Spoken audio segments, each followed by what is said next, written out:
ভাই আগুন লাগান। সিগারেট তো খাই না ভাই।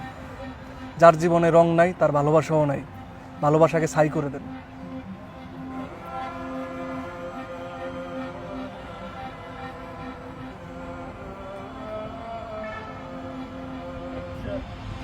তুমি যতদিন ছিলে পাশে ততদিন হারাইনি পথ, এখন আমি পথভ্রষ্ট তোমারই কারণে। I love you.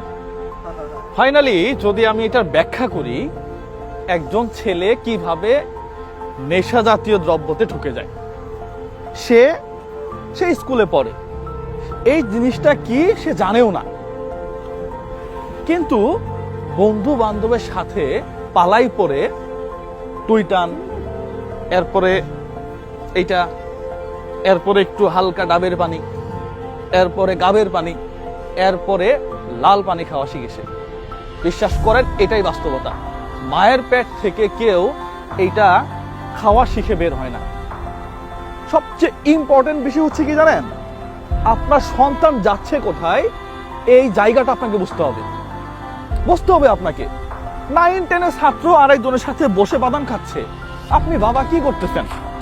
মসজিদে বসে আল্লাহ আল্লাহ করতেছেন? নেভার। এটা কোনো কাজেই আসবে না আপনার। আপনার সন্তান কোথায় যাচ্ছে এই গতিবিধি বোঝার দায়িত্ব আপনার।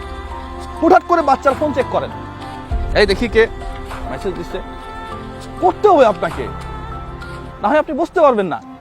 ঢাকা ইউনিভার্সিটির ছাত্র গাঁজা খায়, কি ঢাকা ইউনিভার্সিটির ছাত্ররা মন খারাপ করছে? করলে তো কিছু করার নাই।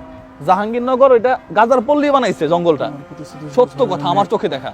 তাহলে আপনি আপনার সন্তানকে ভার্সিটিতে পাঠাইছেন, এই পর্যন্ত শেষ? নো, তার গতিবিধি আপনাকে লক্ষ্য করতে হবে, তাহলে সে মানুষের মতো মানুষ হয়ে বের হয়ে আসবে।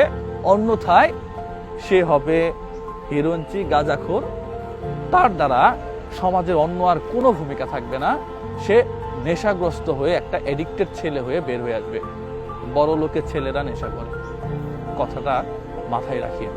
সবাই ভালো থাকবেন, সুস্থ থাকবেন, সন্তানকে মাঝে মাঝে চেক দেন। আসসালামু আলাইকুম ওয়া রাহমাতুল্লাহ।